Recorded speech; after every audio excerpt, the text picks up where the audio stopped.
Hello everyone, मैं हूं अदील अहमद।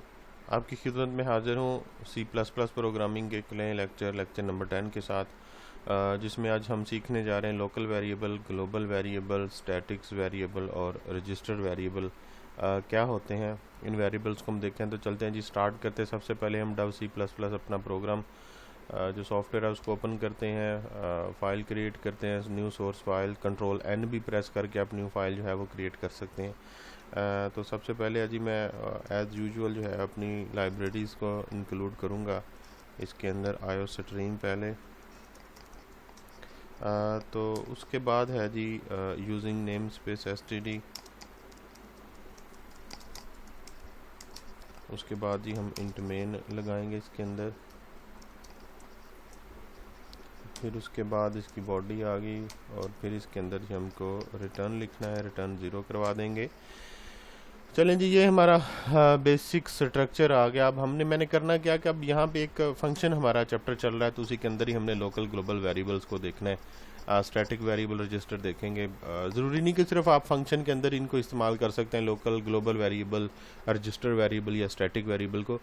आप जहाँ पे इसको ज़रूरत पड़ सकती है आप इन वेरिएबल का इस्तेमाल कर सकते हैं। और सिर्फ मैंने आपको स्कोप समझाना है, इसलिए जो है वो मैं बेहतर तरीके से आपको जब फंक्शन में उसका स्कोप समझा सकता हूँ। तो यहाँ पे जैसे हमने लेक्चर नंबर जो लास्ट वीडियो थी 9 में मैंने आपको फंक्शन डिक्लेयर करना, डिफ़ाइन करना बताया था। तो वॉइड शो के नाम से यहाँ पे मैं क्या करता हूँ, एक फ़ंक्शन डिफ़ाइन कर दिया मैंने। ठीक हो गया जी। और यहाँ पे इसी फंक्शन की मैं क्या करता हूँ, इसको मैं कॉपी कर लेता हूँ by pressing control C from keyboard and pasting here by pressing control V. ठीक हो गया जी। आपको मैंने कल बताया था कि जिसके बाद सेमी कॉलन नहीं आता हम उसकी क्या बनाते होते हैं, बॉडी बनाते हैं। और जिसके बाद सेमी कॉलन आता है उसकी बॉडी हम नहीं बनाते। ओके, तो अब यहाँ पे जो है जी वॉइड शो के अंदर मैं क्या करता हूँ कि एक वेरिएबल डिक्लेयर करता हूँ इंटीजर टाइप का एस, और इसको जी मैं वैल्यू साइन करवा देता हूँ 90। फिर उसके बाद मैं यहाँ पे सी आउट करवाता हूँ, और यहाँ पे जो है जी मैं वैल्यू उसकी मैं आउटपुट करवा देता हूँ किसकी, इस जो वेरिएबल मैंने एस डिक्लेयर किया। ओके हो गया जी। अब इस शो के बाद मतलब हेडर आप देख सकते हैं कि ये जो हमारे पास आयो स्ट्रीम एक हेडर फाइल थी, फिर उसके बाद name space STD header file है। उसके बाद वॉइड शो मैंने एक मेथड मेन से पहले डिक्लेयर किया, और मेन से बाहर एक मैं और वेरिएबल भी एक डिक्लेयर कर रहा हूँ, और उस वेरिएबल का मैं नाम जो है जी यहाँ पे मैं इसको दे रहा हूँ। वेरिएबल का नाम मैंने दे दिया मार्क्स, और इसको वैल्यू जी मैंने साइन करवा दी है 80। ओके जी। अब वो वेरिएबल जो आप मेन फंक्शन से बाहर डिक्लेयर करेंगे, मतलब किसी भी आप कह लें कि फंक्शन की बॉडी से बाहर डिक्लेयर करेंगे, जिस तरह हम लाइब्रेरीज डिक्लेयर करते थे, इस चीज़ को कहते हैं मतलब आउटसाइड ऑफ किसी भी स्कोप से बाहर, बॉडी से बाहर डिक्लेयर करेंगे। ये देखिए मेन से पहले मैंने वेरिएबल डिक्लेयर किया, ऐसे वेरिएबल को हम कहते हैं ग्लोबल वेरिएबल। ओके जी, ऐसे वेरिएबल को हम क्या कहते हैं, ग्लोबल वेरिएबल। अब मैं मेन के अंदर भी एक वेरिएबल डिक्लेयर यहाँ पे मैं ए के नाम से कर देता हूँ, और इसको वैल्यू जी मैं असाइन करवा देता हूँ 70। ओके, 70 डिक्लेयर कर दिया, और यहाँ मैं इसको सी आउट भी इधर मेन के अंदर ही करवा देता हूँ। ए को मैंने ये ले आउटपुट करवा दिया।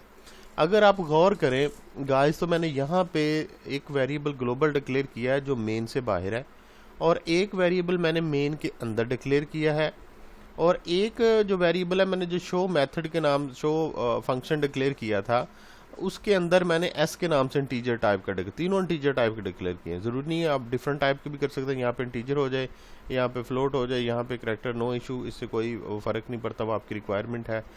तो यहाँ पे हमने एक चीज़ रहती है कि मैंने अभी तक उस फंक्शन को कॉल नहीं किया। उस फंक्शन का नेम क्या जी, शो है, सिंपल उसका नेम रखेंगे, उसका पैरेंथेसिस लगा के लास्ट पे सेमीकोलन लगा, तो ये फंक्शन को, ये लास्ट लेक्चर में भी मैंने आपको बता दिया था कि फंक्शन की 3 चीज़ें होती हैं। फंक्शन डिक्लेरेशन, ये फंक्शन डिक्लेरेशन है, ये फंक्शन कॉल है, और इसको हम कहते हैं फंक्शन डेफिनेशन या फंक्शन बॉडी कहते हैं। ठीक हो गया, ये 3 चीज़ें फंक्शन के अंदर लाजमी तौर पे होती हैं।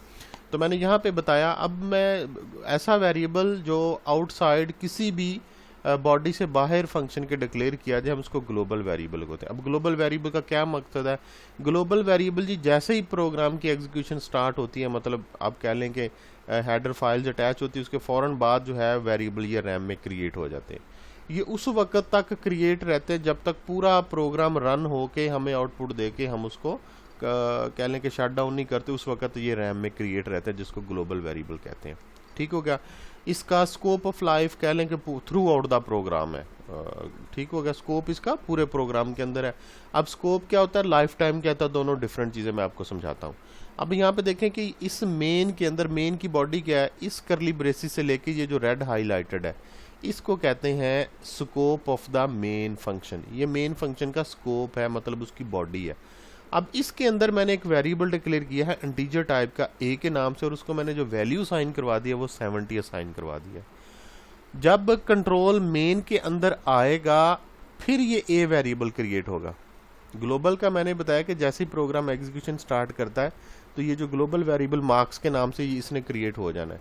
लेकिन ये वेरिएबल जो ए के नाम से है और जो वॉइड शो के अंदर एस के नाम से डिक्लेयर किया है, ये तब क्रिएट होंगे रैम के अंदर जब कंट्रोल जो है इस बॉडी के अंदर आएगा। यहाँ पे जब कंट्रोल आएगा फिर उसके बाद जो है वो ये वेरिएबल रैम में क्रिएट होगा, और इसी को कहते हैं स्कोप ऑफ द वेरिएबल। और इस वेरिएबल जो ए है, ये जो मैंने ए को 70 साइन किया, इसका स्कोप ये है कि वो सिर्फ इस मेन के अंदर ही क्रिएट यूज़ हो सकता है, इस्तेमाल हो सकता है, इससे बाहर हम इसको इस्तेमाल नहीं कर सकते।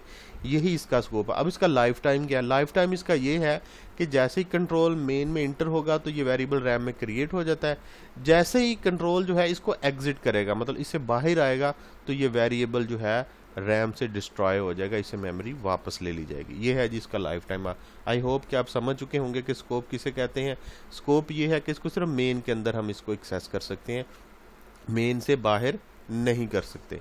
लाइफ टाइम ये है कि जब मेन के अंदर कंट्रोल आता है तो ये वेरिएबल रैम में क्रिएट हो जाता है, जैसे ही उसे कंट्रोल मेन की बॉडी से बाहर जाएगा तो ये वेरिएबल मेमोरी से डिस्ट्रॉय हो जाता है। ठीक हो गया। अब दूसरे नंबर पे ये भी वेरिएबल था। अब देखिए वो मेन का अपना वेरिएबल था, ये इस शो फंक्शन का अपना वेरिएबल है, इसका नाम एस है। अब ये भी तब क्रिएट होगा जब कंट्रोल इसकी बॉडी के अंदर आएगा। ये इसका स्कोप है। इस एस वेरिएबल का स्कोप क्या है, इस करली ब्रेसिस से लेके इस करली ब्रेसिस तक ये इसका स्कोप। इसका लाइफ टाइम क्या होगा, सेम उसी तरह मेन फंक्शन की तरह कि जैसे ही कंट्रोल इस ब्लॉक के अंदर इंटर होगा तो ये वेरिएबल एस क्रिएट हो जाएगा, जब कंट्रोल इस ब्लॉक को छोड़ेगा तो ये वेरिएबल जो है वो डिस्ट्रॉय हो जाएगा। आई होप कि आप लोकल और ग्लोबल वेरिएबल का जो कह लें कि इसको समझ चुके हैं कि लोकल वेरिएबल जो है वो सिर्फ तब तक क्रिएट रहता है जब तक कंट्रोल जो है उस ब्लॉक के अंदर रहता है। जैसे उस कंट्रोल उस ब्लॉक को छोड़ता है तो वो वेरिएबल मेमोरी से डिलीट या डिस्ट्रॉय हो जाते हैं। लेकिन जो ग्लोबल वेरिएबल है ये तब होगा जब पूरा प्रोग्राम थ्रू आउट द सारे का सारा एग्जीक्यूट होने के बाद उसको क्लोज करते हैं, तो तब जो है वो एक ग्लोबल वेरिएबल जो है वो कह लें कि क्रिएट हो जाता है। मैं यहाँ से इसको क्या करते हैं जी, आप सेव कर दें। लेक्चर नंबर हमारा है आज का कह लें 10, तो मैं इसको लेक्चर 10 के नाम से दे देता हूँ, इसको लेक्चर 10। ओके जी, सेव कर देते हैं। सेव करने के बाद इसको क्या कर दें, आप कंपाइल कर दें। कंपाइल करने के बाद ही फिर आप इसको रन कर दें, तो जो आपने आउटपुट दिया होगा 70 वैल्यू 90। ठीक हो गया, मतलब 70 इसका आउटपुट आ रहा है, इसको मैंने आउटपुट करवाया हुआ था, और ये 90 है।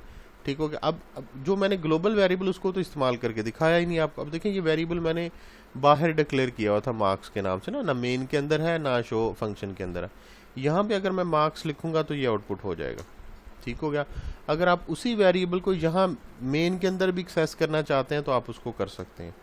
मतलब एक वेरिएबल जो आपने आउटसाइड ब्लॉक किसी भी ब्लॉक से बाहर ग्लोबल डिक्लेयर किया हुआ है, उस वेरिएबल को आप किसी भी ब्लॉक के अंदर इस्तेमाल, जैसे ये मार्क्स वेरिएबल था, मैंने इसको ग्लोबल डिक्लेयर किया। ठीक हो गया। अब ये देखिए मैंने इसको मेन के अंदर भी एक्सेस किया यहाँ पे, और इसको मैंने शो फंक्शन के अंदर भी यहाँ पे मैंने एक्सेस किया है। तो सेव करके दिखाता हूँ। सेव करने के बाद इसको कंपाइल कर दें। कंपाइल करने के बाद आप इसको रन कर दें। रन करके दिखा दें तो देखें 70 80 वैल्यू 90 80 जो है इसका आउटपुट आ रहा है। जो मैंने दिखाया कि मार्क्स को 80 दिया था तो 80 जो दोनों ब्लॉक्स के अंदर शो हो रहा है। ठीक हो गया। अब मैं आपको दिखाता हूँ कि क्या ये तो ग्लोबल था ना, हमने इस ब्लॉक्स के अंदर एक्सेस कर लिया। अब इस चीज़ को मैं दिखाता हूँ, क्या मैं ए को, इस ए वेरिएबल को मैं शो के अंदर एक्सेस कर सकता हूँ यहाँ पे, या इस एस वेरिएबल को आप मेन के अंदर शो कर सकते हैं। तो मैं दोनों को आपको दिखाता हूँ। तो मैं यहाँ पे जी इंसर्शन ऑपरेटर लगाता हूँ। अब देखें ये एस वेरिएबल किसके अंदर डिक्लेयर किया, इसके अंदर। हालांकि इसको बाहर एक्सेस नहीं कर सकते, मैं सिर्फ आपको करके दिखाऊंगा कि अगर किस तरह जो है अगर आप लिखते हैं तो किस तरह का एरर आता है। ठीक हो गया। तो अब उस वेरिएबल को, जो एस का वेरिएबल था, मैंने मेन के अंदर एक्सेस कर रहा हूँ, और जो मेन का वेरिएबल ए है उसको मैं शो के अंदर, शो फंक्शन के अंदर एक्सेस करने की कोशिश कर रहा हूँ। यहाँ पे मैंने ये लिख दिया। ठीक हो गया जी। इसको क्या करें, यहाँ से सेव कर दें, सेव करने के बाद रन कर दें। अब देखें जी एरर आ गया इसी वक्त। एरर क्या रहा है, ए was not declare in this scope. वो कह रहा है कि ये जो आपने ए वेरिएबल लिखा है ना भाई, ये नीचे, वो तो कह लें क्योंकि ए, अच्छा ये गौर करें कि उसने पहले इसका एरर क्यों नहीं दिया, क्योंकि यहाँ से उसको कंट्रोल हो रहा था ना, वापसी पे उस पे ऊपर जाएगा। तो वो कह रहा है कि जो आपने ये जो है इसमें तो डिक्लेयर ही नहीं किया हुआ, दोनों का एरर दे रहा है। देखें S was not declare in this scope, scope की बात कर रहा है। मैंने पहले बता चुका स्कोप किसको कहते हैं, इस करली ब्रेसेस से इस करली। अब शो का स्कोप जो है वो इससे लेके इस तक का, इसके अंदर ए वेरिएबल को हमने डिक्लेयर ही नहीं किया, बल्कि ए तो जो है वो मेन का वेरिएबल है इसका। इससे साबित ये हुआ कि एक वेरिएबल जो किसी और स्कोप में या किसी और फंक्शन के अंदर डिक्लेयर किया जाता है, हम उसको आउटसाइड मतलब उसकी बाउंड्री से बाहर एक्सेस नहीं कर सकते। मतलब ग्लोबल वेरिएबल जो है उसको तो हम किसी भी स्कोप में इस्तेमाल कर सकते, लेकिन लोकल वेरिएबल जो जिस स्कोप के अंदर या जिस फंक्शन के अंदर या जिस बॉडी के अंदर डिक्लेयर किया होगा, सिर्फ उसी के अंदर उसका इस्तेमाल हो सकता है। तो अब मैं यहाँ से जो है जी इसको रिमूव कर दूंगा। रिमूव इसलिए करूंगा क्योंकि हम इनको ना ए को एक्सेस कर सकते हैं और ना एस को एक्सेस। सेव कर दिया, सेव करने के बाद इसको क्या कर दें आप, कंपाइल कर दें, कंपाइल के बाद रन कर दें, तो देखिए सेम आउटपुट आ रहा है, क्योंकि अब प्रोग्राम ठीक है, मैंने किसी भी वेरिएबल को आउट ऑफ द स्कोप अब एक्सेस नहीं किया था। तो चलते हैं स्टूडेंट्स, आपने देख लिया। अब मैं एक वेरिएबल ऐसा डिक्लेयर करता हूं जिसको स्टैटिक वेरिएबल कहते हैं। स्टैटिक वेरिएबल जी कीवर्ड जो है उसके लिए जो हम इस्तेमाल करते हैं वो कौन सा होता है, स्टैटिक का कीवर्ड इस्तेमाल होता है लोकल और ग्लोबल वेरिएबल के बाद जो हमने देखना है। अब स्टैटिक वेरिएबल का फ़र्क सिर्फ इतना है, मैं आपको यहाँ पे डिक्लेयर करके दिखा देता हूँ एक स्टैटिक वेरिएबल। मैं मेन के अंदर ही डिक्लेयर कर सकते हैं, मेन के अंदर भी कर सकते हैं, नीचे भी आप कर सकते हैं। उसको एज अ ग्लोबल डिक्लेयर करना चाहते हैं तो ग्लोबल भी कर सकते हैं। स्टैटिक फ्लोट टाइप का एक वेरिएबल मैं डिक्लेयर करता हूँ n, और उसको मैं वैल्यू साइन करवा देता हूँ जी 70। ओके, ठीक हो गया। अब मैं क्या करता हूँ, इसी तरह एक स्टैटिक वेरिएबल मैं इसके अंदर भी डिक्लेयर कर लेता हूँ स्टैटिक, और यहाँ पे मैं डबल टाइप का डिक्लेयर कर लेता हूँ। ठीक हो गया। तो आपके जो कंसेप्ट के लिए हम किसी भी डाटा टाइप का वेरिएबल जो है वो डिक्लेयर कर सकते हैं। तो यहाँ पे जी मैंने f के नाम से डिक्लेयर किया डबल f, और उसको मैंने वैल्यू जी 60 साइन करवा दी। ओके, तो गाइज आपने देखा कि मैंने यहाँ पे जो एक स्टैटिक वेरिएबल डिक्लेयर किया है, स्टैटिक वेरिएबल कह लेंगे, इसमें फ़र्क ये कह लेंगे इनको लोकल वेरिएबल की तरह ही होते हैं स्टैटिक वेरिएबल, लेकिन फ़र्क सिर्फ ये है लोकल वेरिएबल में। अगर मैं आपसे कहूँ कि ये जो वेरिएबल ए मैंने इंटीजर टाइप का डिक्लेयर किया है और एक एन वेरिएबल जो मैंने फ्लोट टाइप का स्टैटिक, इन दोनों में क्या फ़र्क है? इन दोनों में गाइज ये फ़र्क है कि ये जो सिंपल वेरिएबल है कह लें कि ए, जब इस स्कोप के अंदर कंट्रोल रहता है, मतलब मेन के फंक्शन इस बॉडी के अंदर जिसको मैंने रेड हाईलाइटेड किया है, तो ये वेरिएबल क्रिएट रहता है। जैसे ही इससे कंट्रोल बाहर आता है तो इससे मेमोरी वापस ले ली जाती, मतलब ये वेरिएबल ख़त्म हो जाता है रैम से। लेकिन स्टैटिक के लिए ऐसा नहीं है। स्टैटिक वेरिएबल जो है गाइज, अगर इस स्कोप से कंट्रोल बाहर भी आ जाए तो ये वेरिएबल कह लें कि क्रिएट ही रहता है रैम के अंदर। ये कब तक क्रिएट रहता है? जब तक आपका पूरा प्रोग्राम जो है वो कह लें कि शट डाउन नहीं हो सकता। इन अदर वर्ड्स अगर मैं कहूँ कि जो ग्लोबल वेरिएबल्स हैं और स्टैटिक वेरिएबल हैं, इनका लाइफ टाइम सेम होता है। मतलब ये रैम में तब तक क्रिएट रहता है जब तक पूरे का पूरा प्रोग्राम जो है वो शट डाउन नहीं होता, मतलब ख़त्म नहीं होता, उसकी प्रोसेसिंग जो है वो एंड नहीं होता। ये इसका लाइफ टाइम जो है वो ग्लोबल वेरिएबल की तरह होता है स्टैटिक वेरिएबल का। बस इसमें इतना ही है। दूसरे नंबर पे ये कि जैसे ही अब आप स्टैटिक वेरिएबल को डिक्लेयर करेंगे, आप उसको फ़ौरन जो है वो वैल्यू भी असाइन करवाना होगी। तो ये मैंने बता दिया स्टैटिक वेरिएबल जो है, सिर्फ इसमें लाइफ टाइम को जो है डिफरेंट करने के लिए स्टैटिक का कीवर्ड इस्तेमाल, क्योंकि लोकल वेरिएबल सिर्फ तब तक रैम में क्रिएट रहते हैं जब तक जो है वो कंट्रोल रहता है। लेकिन स्टैटिक वेरिएबल जो है वो फ़ौरन उससे जो है कह लें कि अगर कंट्रोल बाहर भी आ जाता है, शट डाउन नहीं होते। ये तब होते हैं जिस तरह जब ग्लोबल वेरिएबल जो शट डाउन होते हैं। उसके बाद है जी रजिस्टर वेरिएबल। रजिस्टर वेरिएबल जी, रजिस्टर भी एक कंप्यूटर की मेमोरी है, कह लें कैशे, रैम, इस तरह ये सारी कंप्यूटर की। रजिस्टर जो है फास्टेस्ट मेमोरी है जो इनसाइड सीपीयू रजिस्टर्स होते हैं। कह लें कि एक मेमोरी होती है जिसको रजिस्टर का नाम दिया, जो कंप्यूटर के दिमाग के अंदर ही होती है।